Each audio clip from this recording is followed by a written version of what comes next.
À l'intérieur de la boucle du Niger, dans un pays sans grand relief, vivent 1 700 000 Mossi. Cultivateurs, éleveurs quelquefois, ils habitent dans des villages dispersés dans cette énorme savane, et sur les routes qui conduisent au village, qui conduisent au marché, on rencontre des caravanes poussant les bourricots ou marchant à bicyclette.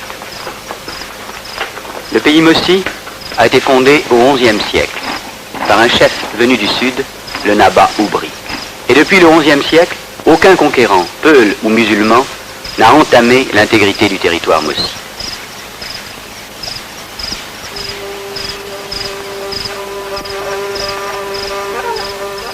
Le chef des Mossi, c'est leur roi soleil, le Moro Naba, dont le palais se dresse à Ouagadougou, la capitale actuelle de la Haute-Volta. Mais un jour de novembre 1957, le Moro Naba Saga, empereur des Mossi depuis 1942, à 1h30 de l'après-midi, mourait.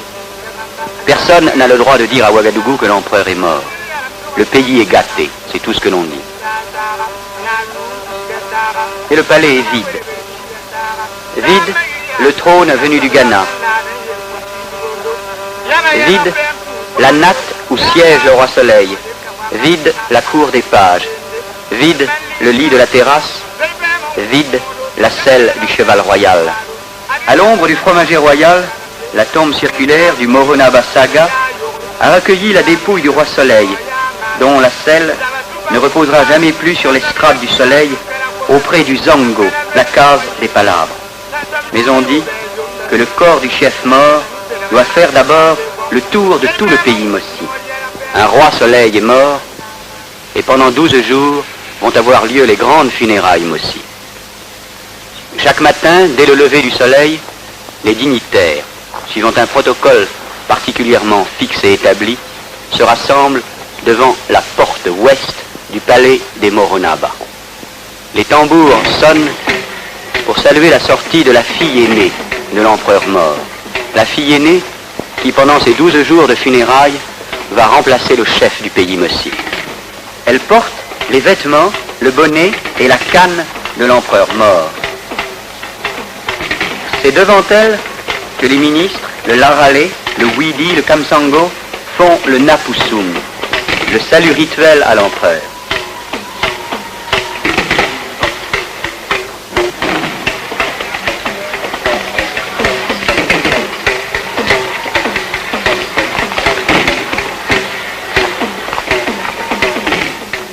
Après les ministres, les parents viennent aussi saluer la fille aînée.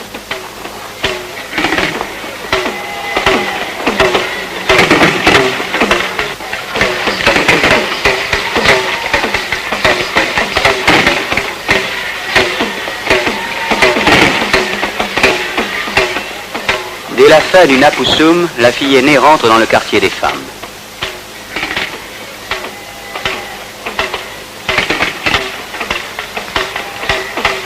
Les tambours s'arrêtent de jouer et les dignitaires, les parents, vont recevoir les condoléances que l'on apporte à Ouagadougou.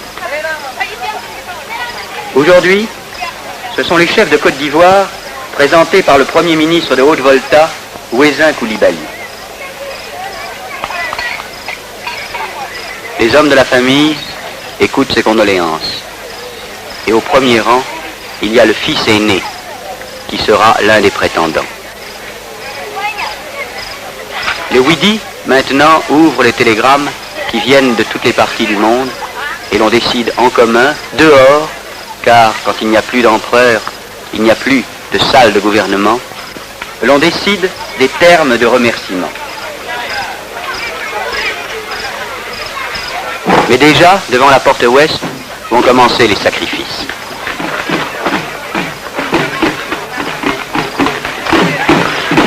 C'est le neveu de l'empereur mort qui va chercher des morceaux de bois qui symbolisent les armes du défunt.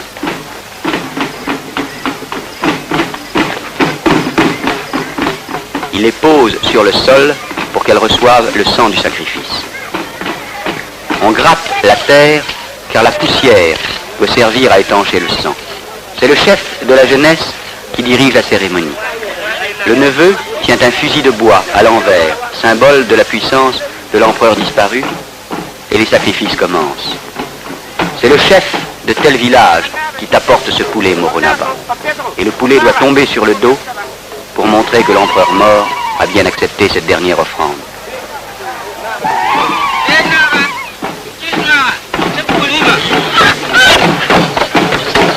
Après le sacrifice, des coqs, des poulets, des béliers, des taureaux, ceux qui n'ont pu apporter un animal amènent simplement de l'argent et les sacrificateurs se partagent. Les chasseurs viennent de tous les petits villages de la brousse, avec les vieux fusils à pierre des guerres d'autrefois, et leur fusillade salue chaque jour le départ de leur chef.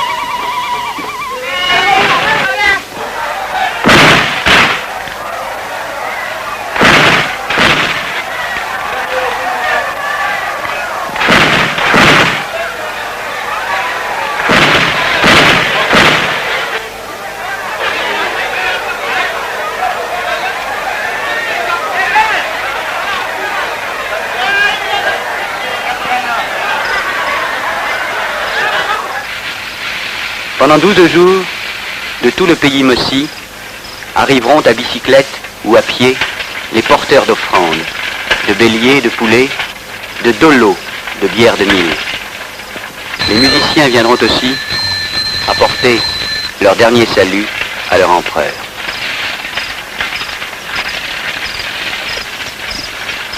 Devant la porte ouest, les hommes défrichent, car c'est là que se tiendront les grandes cérémonies de levée des funérailles.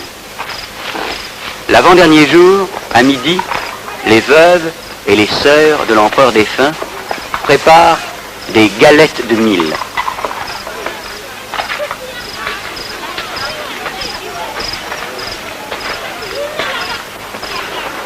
Leur nombre doit être symboliquement celui de l'âge même du Moronaba Saga. Les galettes sont déposées sur une natte à côté de l'estrade du soleil.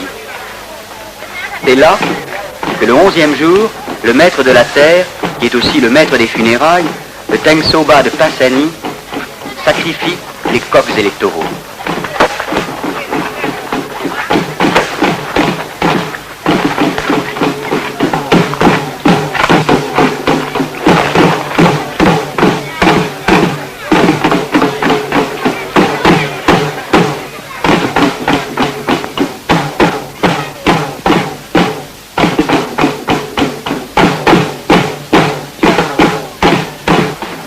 Le 12e jour, dimanche matin, les dignitaires saluent pour la dernière fois la fille aînée du Moronaba Saga.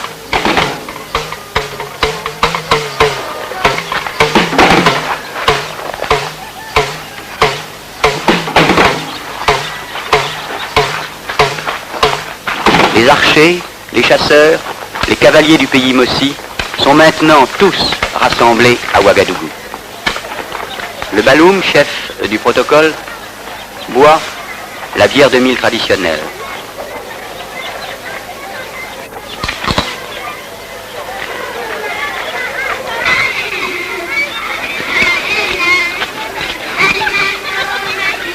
Cependant, à la cathédrale de Ouagadougou, les missionnaires disent une messe pour le repos de l'empereur défunt. Le Moronaba n'est ni musulman, ni chrétien. Il n'a jamais voulu se convertir, quoique beaucoup de Mossi soient catholiques. Dès la sortie de la messe, alors que les enfants jouent, tout le monde se précipite vers le palais du roi. Car aujourd'hui, à côté de la tombe fraîche, le palais est ouvert à tout le peuple Mossi. Chacun peut venir y deviser, y jouer les airs rituels des funérailles. En signe de deuil, on rase les épouses du défunt et leurs cheveux qui tombent symbolisent la rupture définitive des liens de leur mariage.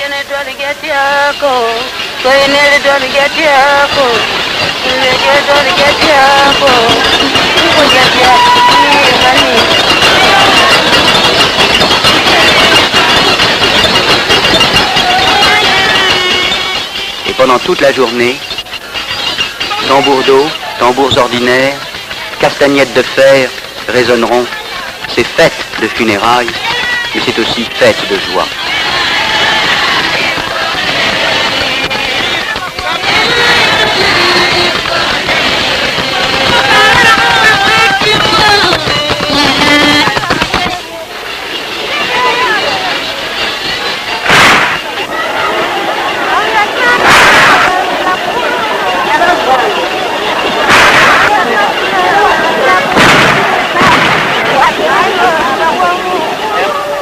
À midi, les gens de Koubri, liés mystiquement à l'empereur défunt, viennent faire un sacrifice devant le trou de la muraille par lequel est sorti le corps de l'empereur mort pour faire le tour de ses états. Un coq a été égorgé.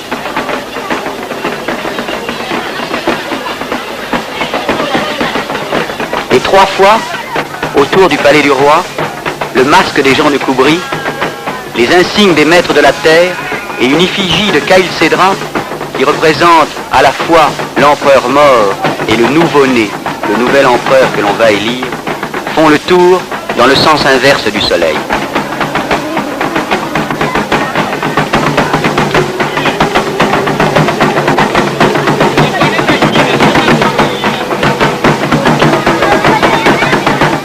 Après le 3e tour, devant l'estrade du soleil, il s'arrête.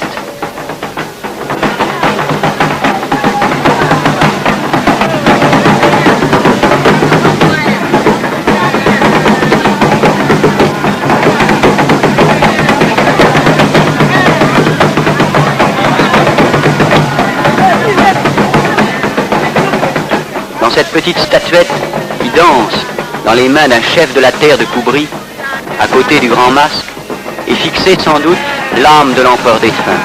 Cette âme qui va partir vers un sanctuaire de la brousse que personne ne connaît. La danse des gens de Koubri est finie, mais avant de partir, ils ont déposé sur l'estrade du soleil un panier plein des gésiers des poulets que l'on a sacrifiés.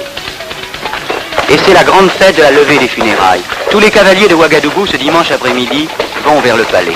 Ils ont revêtu les costumes de guerre, des costumes couverts de charmes magiques qui protégeaient leurs ancêtres, les rendant invulnérables aux flèches et aux fusils. Dans la cour du palais, dans un abri de paille, il y a le Moronaba qui est mort, ou plutôt son substitut. Tous les dignitaires sont là en grand costume. C'est le chef de la jeunesse qui est allé dans le quartier des femmes chercher la fille aînée. La fille aînée porte toujours le costume de son père, mais elle a de plus une ceinture de guerre et un litam autour du visage. Alors sort l'empereur mort. C'est son fils aîné qui a revêtu le grand costume de guerre des empereurs du Mossi. Il tient à la main 2 lances liées et monte sur le cheval de guerre.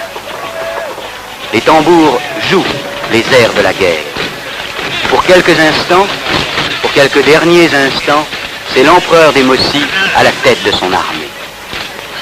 Cavaliers, archers, fusiliers, simples pages, hommes et femmes du peuple, tout le monde veut se mettre derrière l'empereur pour le défendre. Et 3 fois, l'on fait le tour de la concession. Le neveu de l'empereur mort tient la laisse de son cheval et la fille aînée tient la queue du cheval. C'est l'armée Mossi sur le sentier de la guerre. À un tour de distance, suivent les gens du Yatenga. La chefferie du Yatenga et la chefferie de Ouagadougou sont rivales, mais le danger les rapproche. À chaque tour, l'armée est plus nombreuse. Le peuple Mossi veut montrer à son empereur qu'il est prêt à le défendre.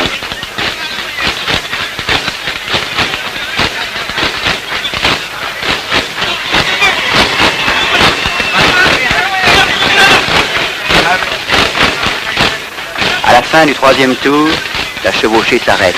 Une femme dit « Où est notre empereur ?» L'empereur s'est arrêté un instant, puis, conduit par ses dignitaires, salué par les griots, il part vers la brousse. Cette mort symbolique, c'est là la véritable mort de l'empereur des Mossis.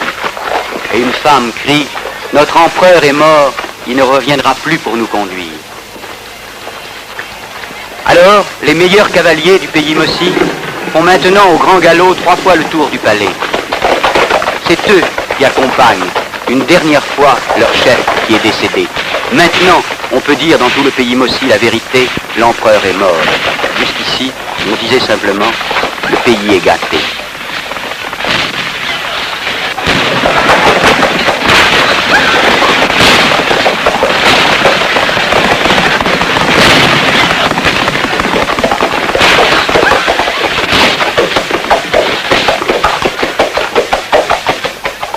Suivant le grand rituel, cette dernière chevauchée doit avoir lieu au dernier rayon du soleil, car l'âme du roi soleil doit s'en aller au moment même où celui-ci disparaît à l'horizon.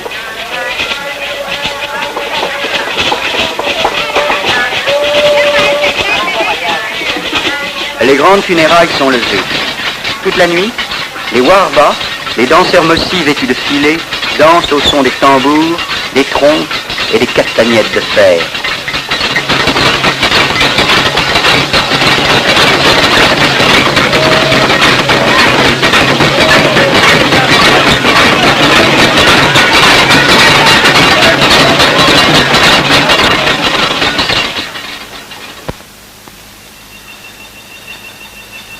Pourtant, c'est dans cette même nuit qu'à Samambili, à l'ouest du palais, les dignitaires se sont réunis, gardés par leurs soldats, les cavaliers, les fusiliers, les archers, pour élire le nouveau Moronaba.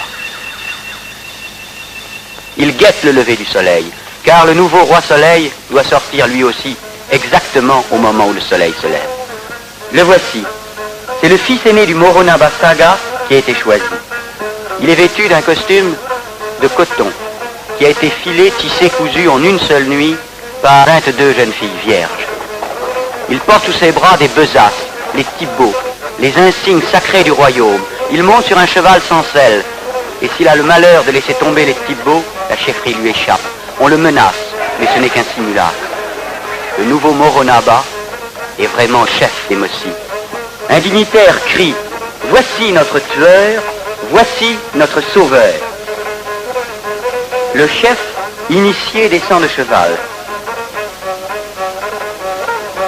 Il suit le Stabor Mabila, s'assied sur une racine du figuier sacré, le Kankanga. Le Baloum, ministre du protocole, prend place à ses côtés. C'est la cérémonie de la soumission des dignitaires. Le premier, le Widi, vient à cheval. Il dit « Les gens de Ouaga sont heureux car ils ont eu un chef. Mais ils sont comme les excréments de l'éléphant, dans lesquels il y a toujours des épines. » Puis c'est le Laralé qui dit « Les gens de Ouaga, que vous pouvez nourrir, si vous écoutez nos conseils, vous ne les égarerez pas. »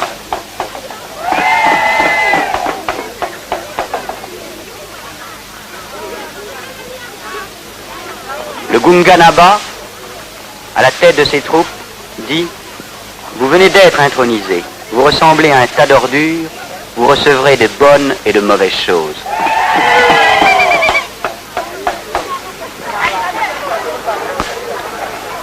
Le Kannaba de le chef de la jeunesse dit « Nous n'avons rien à dire. » Le chef reconnu rentre dans la case du Stabor Mabila.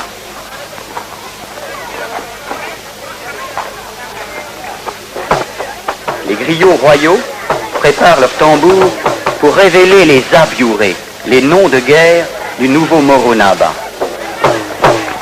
Et le chef des griots dit le premier nom. La bonne pierre trouve une place. Si on veut l'arracher, elle devient lourde. Le premier mot de cette phrase, Kuguri, sera le nom du nouvel empereur. Puis, celui qui refuse de rendre visite à un bon vieillard se fait du tort à lui-même. Et parmi tous les arbres fruitiers, c'est le collatier qui seul a un nom. Alors, la joie éclate.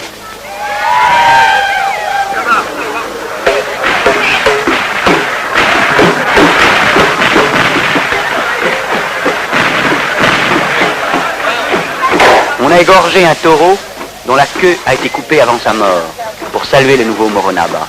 Le Widi, le Baloum, les dignitaires discutent et plaisantent. Le chef de la jeunesse fait des simulacres d'attaque. Un bouffon, pour rappeler au chef qu'il n'est qu'un homme comme les autres, fait la parodie des Nakusum, des saluts rituels.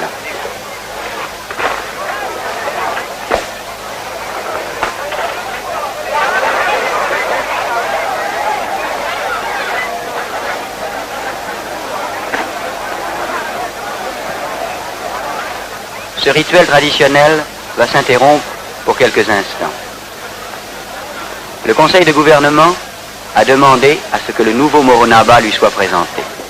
Le Moronaba Kugri, revêtu de la tenue qu'il n'aurait le droit de revêtir en fête qu'en fin d'après-midi, retourne à Ouagadougou, accompagné de ses ministres, de ses dignitaires, de ses griots, de ses soldats, de tout son peuple.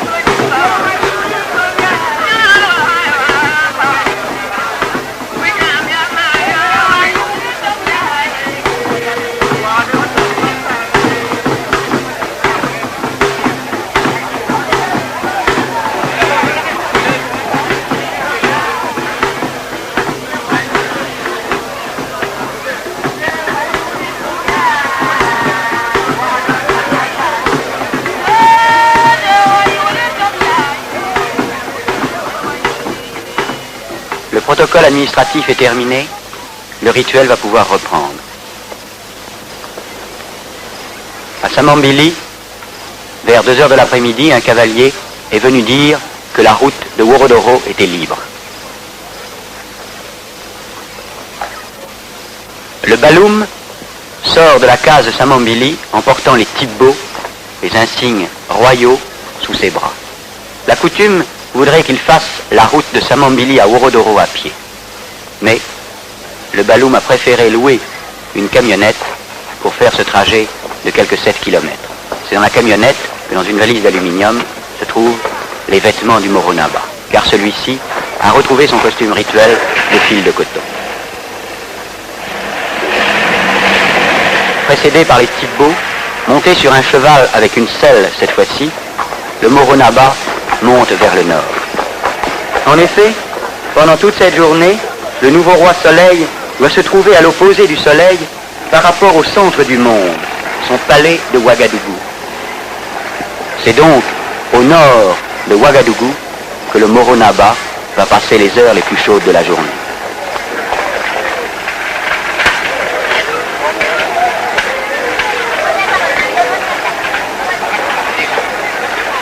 Les enfants des écoles, entendant passer le cortège, viennent se joindre à celui-ci.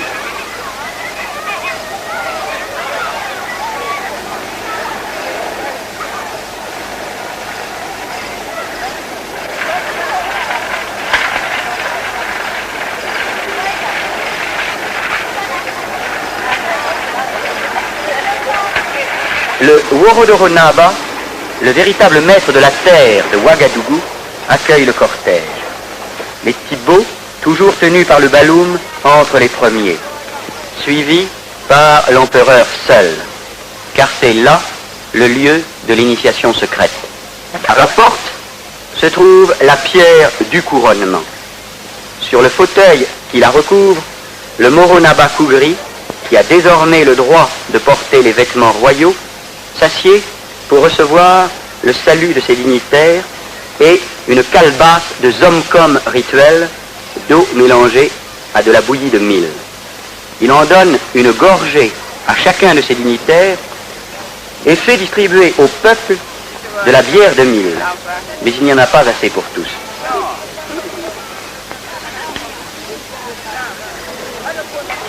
Et à 4 heures de l'après-midi, l'on repart. L'on repart suivant le même rituel pour Passepanga. Le cortège traverse le nord de la ville dans le silence, car le Moronaba Kugri, qui a déjà reçu la soumission de ses dignitaires, qui a révélé ses noms de guerre, qui a été secrètement initié par le chef de la terre, qui s'est assis sur la pierre du couronnement, qui porte les habits de la chefferie, le Moronaba Kugri ne sera vraiment le roi soleil qu'après avoir atteint Pasepanga, dont le nom veut dire l'endroit où l'on acquiert la force. Celui qui apparaît au dernier rayon du soleil, comme le veut la coutume, le Moronaba Kugri est bien maintenant l'empereur des Mossi. Ainsi, après une nuit de 15 jours, le pays Mossi a retrouvé son soleil, le peuple Mossi a retrouvé son chef.